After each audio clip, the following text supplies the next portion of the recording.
Hi, it's Richard Hemming from Under the Radar Report for our Fund Manager series. I'm here with Chris Prunty from QVG Capital. Welcome Under the Radar, Chris. Thanks, Rich. Well, it's great to see Chris because he's an old friend of Under the Radar Report. It's been quite a number of years now. I don't want to say how many, but just, can we hear a bit about your funds, Chris? Just to, introduce them to yourself. Sure. I'll tell you how long it's been. We've been around for 7 years. So my colleague Tony Waters and I started QVG in 2017 with a long-only small-cap fund, followed by a traditional style hedge fund. A couple of years later, we manage approximately $700 million in both those strategies, and like you, our heritage in the market is covering smaller companies as institutional fund managers. It's been quite a success, so firstly, congratulations. Secondly, why does size matter? I mean, I'm sure it does, but could you say why it does matter? Well, just a bit of the history. Sure. Tony and I started a microcap fund in 2010 at our previous employer, Ausbil, and we learned through that journey why size matters and how you need to evolve as a fund manager.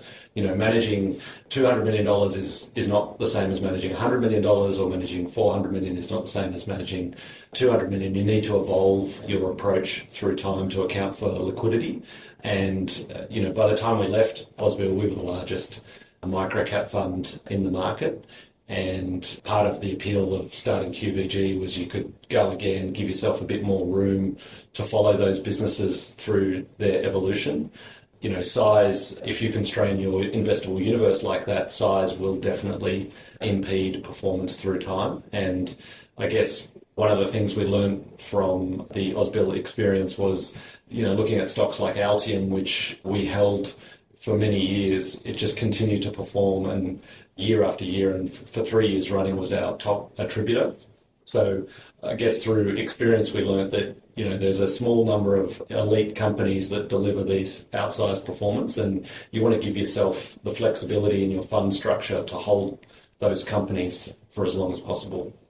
So how many sort of stocks would you own at any one time before we get into kind of how you choose them? We're a little more concentrated at the moment, so we own 29 companies. In both funds, or just in... I'm talking about the small cap. The small cap fund as opposed to the hedge. The hedge fund's a little different because on the shorting side, given the asymmetry in shorting, you tend to own more smaller positions, and potentially there's more trading ideas rather than a long-term fundamental ideas on the short side. But for your audience thinking about being predominantly long only, I imagine we tend to try and keep the quality hurdle high and own fewer stocks and have a better understanding of those businesses rather than spreading our bets too widely and maybe doing less work or having less conviction in those positions. So right now, about 30 positions. It's always sort of been ranged between, I would say, at QVG, between 25 and 35 positions.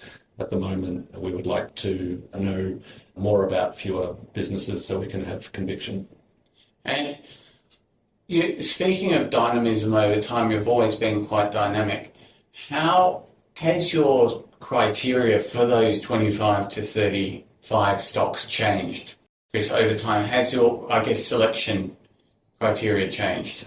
The selection criteria hasn't changed. Right. And in some ways, I would say we've become less dynamic over time. It's an interesting question. We often get asked, what's your turnover? And I think a better question is to ask a manager, what's their dollar turnover versus their name turnover? So our dollar turnover has fallen a little bit over time, but it's still, last time I checked, it was about 80%, which is, we're turning over 80% of the portfolio every year. But if you look at name turnover, it's only about 30%. So what that tells you is that we're increasing and reducing the weights in existing positions, in existing companies. And that's because smaller companies are quite volatile and they can present opportunities. An example of that would be, for us, has been Hansen over time, which the business itself has been a fairly mediocre performer, but we've bought and sold it at the right times, and that has, added to our, just a buy and hold return. And we've done that in other positions. So I guess what I'm saying is that we are trading the ranges in names that we're quite familiar with rather than, wholesale rotations of the portfolio. And so I guess what would be some buy signals for you versus either take profit or sell signals? Like what would be, in say Hansen as an example or any other stock? Well, Hansen's a unique one because it's a very stable business, which allows you to have a lot of conviction in what the long-term cash flows look like, and that allows you to have confidence to trade the ranges. So the perception of the business changes more dramatically than the cash flows or the valuation of the business. So at certain levels, we see high prospective returns we'll be buying, and if the share price is high and those prospective returns reduce, we might be trimming the position, and that's what we've done in the past. I'd say that's trickier with a lot of other small caps because they tend to be a little bit more volatile. And, frankly, if the business is highly cyclical or commodity driven, we find it harder to know exactly how to value that business and to be precise in when to add and when to trim. So the sell signal there would be more to do with a fundamental deterioration in the competitive position of the company, or we find actually more frequently poor capital allocation. If the board or management do something that we don't think is in the interests of long-term shareholders, then we'll sell that position because we tend to find bad capital allocation decisions indicate a lead indicator for future poor decisions. So would you favour, therefore, in the portfolio founder businesses? Because Hansen's quite a well-known sort of founder-led company, and the capital allocations that I've found quite different from a founder business to other businesses. They're less willing to issue capital, that's for sure. Yeah. Is that sort of where you're coming from, Chris? Yeah, very much so. We currently have about 70% of our portfolio in founder-led companies or companies where there's a major strategic shareholder driving that business. An example of a business that's not founder-led but has a major shareholder on it would be Lovisa, with Brett Blundy owning over 40% of the company. He treats that business as... But he's got a key shareholder. Yeah, he is the most influential person in that business, and he will determine the destiny of that business. So we're really backing him and his decision-making as much as we are the management of the company. But we do favour founder-led businesses. An example would be Johns Lyng, which is a large holding, or Mars Group. Or what, sorry? Mars Group. Mars Group. Dubbo-based industrial company founded by Wes Mars, former rugby league player. Oh, well, we're all in favour of investing in the big league. I'm an Aussie Rules fan, so it means nothing to me, but people are impressed by that. Well, I'm impressed that that he was a former rugby league player.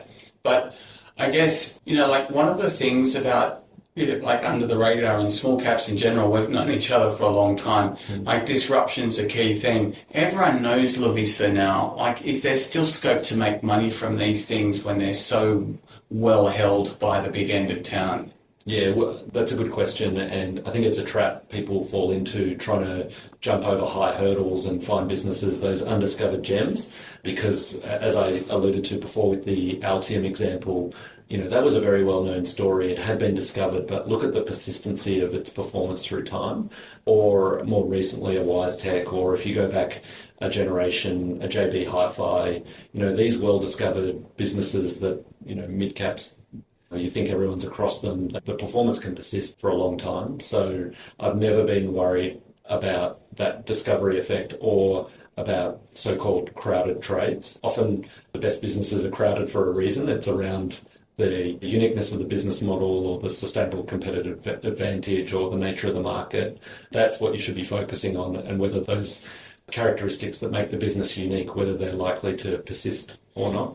So did you find yourselves looking at Gentrack, or did you invest in Gentrack because, it's in a very similar business to Hansen? Did you? Because that was very much a kind of business that was on the nose, so to speak. Yeah, Gentrack's been something we've followed for a long time, and it's had quite a tortured history, and it's delivered an unbelievable turnaround under new management. So it's certainly a company that is on the radar and one we catch up with. And I guess at the moment, with the market being always perennially uncertain, when you said your turnover is kind of quite high, well, it's not high, but Are you buying and selling stocks at the moment more than usual? We are fully invested Right. and running quite a high net long position Right. in our hedge fund. So that gives you the best indication of our attitude towards the market. And so the best answer to your question is, can we find an appropriate number of companies that are going to deliver above market returns and Yeah. for the risk? And the answer is yes. And part of the reason for that is a changing composition in the market towards more index funds. So for your viewers and listeners and subscribers in particular, the biggest dynamic they need to be aware of is the role of passive money. So there's a lot of ETFs and index funds chasing stocks in the 300. And then if you're outside of the 300, that's still really tough. So the most prospective area of the market, therefore, are businesses that are on the cusp of making it into one of those key benchmarks. So if you've got a free float of around $500 million and you're growing your earnings, you gave an example of one, Gentrack, before, which would be a perfect example of that. If you can get that tailwind of getting into one of those key benchmarks, that's been a proven formula for a re-rating. If you're well outside of that, it's still quite tough, and the value realisation is coming often more through M&A or takeovers. Yep. And do you find, Chris, with your funds that there is much takeover activity? So there's kind of like turnover that's out of your control. Historically, we haven't really been beneficiaries of many takeovers. More recently, in the last couple of years, we've seen companies like Nearmap, Unity Group, the telco, and more recently PSI Insurance have all been takeovers. And PSI Insurance, yeah. Yeah, that was a good business. And in a way, you're almost sorry to see those companies go, especially something like Nearmap, which had only just started to really inflect in terms of its revenue growth and the market position in the US. So I don't always see it as a positive thing that you get your companies taken over. You obviously get a short-term return benefit, but you wonder, could I have made more money out of that over the long term? So to answer your question, ours is not a fund that typically benefits much from takeover activity. The kinds of funds that benefit from that are often more value managers that are looking at businesses that have high free cash flow yields that you can see an acquirer would be attracted to, but maybe they've had a problem or been underperforming or need a management change. That's not usually our style of company. We tend to want to buy good businesses that are getting better, that are growing aggressively, and then often that in and of itself makes them takeover proof because they're too fairly valued or richly valued for an acquirer. So does it sometimes take time for your stocks to do well because I guess the company's fundamentals have to catch up, like the expectations? Certainly in the last 2 to 3 years, we've noticed that phenomena because rates jacked up and that put pressure on valuations. In a more normal environment, it's the earnings growth that drives the share prices of companies in the last 2 to 3 years. And we've only just come out of that in the last year where performance has been quite good. But the 2 years prior to that, performance was quite muted because we were facing into that headwind where the businesses we owned in aggregate were growing their earnings in the mid-teens, but the valuations were coming down. So you weren't seeing mid-teens type returns out of the fund. It was fairly modest, low single-digit returns. So, we've just come out of a period of rates increasing, valuations compressing, and now it's the earnings growth driving the portfolio again. So you've often talked about upgrades as being, the key. Have there been many upgrades in the stocks that you cover? No. And a question we're getting asked at the moment because it's July is, do you see much in the way of upgrades for August reporting season? Yeah, that's what you're moving ahead of me, Chris. It's I think unfortunately in the environment we're in at the moment, most companies we talk to are just bumbling along. There has been a bit of an overall downgrade, hasn't there, in expectations? Yes, there typically is, but that's got more to do with behavioural biases of sell-side analysts to be perennially too optimistic. So you often do see... that's not like us. No, we're realists. You often do see modest downgrades to numbers through the year, and I certainly think we'll see that in the outer years for FY25. But yeah, the upside we see in terms of short-term numbers, I think will come from companies using their balance sheets well. So making bolt-on acquisitions, reinvesting in their businesses, potentially. Right. So companies taking advantage of others' weakness. Yes, or the usual M&A activity that they engage in, or buybacks in some cases. We have a business called Fleet Partners, which isn't a terribly exciting business. It grows its revenue, mid to high single digits, but they've been an excellent capital allocator and aggressively bought back their stock at low multiples, which has really driven their earnings per share. So where would you say you are bottom-up investors, but where would you say the sector bias is, or, having gone through all these companies and you've invested, where has it landed? The bias has been towards more capital-light sectors and away from the more capital-intense sectors. Part of that is because we are small-cap specialists, and you think about the size of the balance sheets. Say, take a sector like energy, where or bulk materials like iron ore, where really it's the capital intensity and the scale of operations you need in those kind of businesses to earn a decent return on capital really makes it tough for smaller companies to break in to those sectors. So biased against capital intense sectors, biased towards the capital like ones like technology, consumer discretionary, industrial. Consumer discretionary. Consumer staples, consumer discretionary, industrials, industrial service type businesses, they're all tend to be more interesting to us. Financial services? Or non-balance sheet heavy financial services. So you'd think about insurance broking. We talked about PSI Insurance before. Hub24 is a financial platform, gets bucketed in financial services, but the economic characteristics of the business look a lot more like software. So, we like some financial services. Oh, that's interesting. And just getting back to the reporting season, which we're, just sort of not just coming up in terms of small caps, what are your expectations? Are they quite subdued? They're low. Yeah, I think the result... Keep the hurdles low and you'll always outperform. Yes, that'll be a trick for a lot of companies, and I think that's what you'll see. The market tends not to trade so much off the results but off the outlooks. And I would have thought, given a fairly muted macroeconomic environment, that the outlooks will be conservative.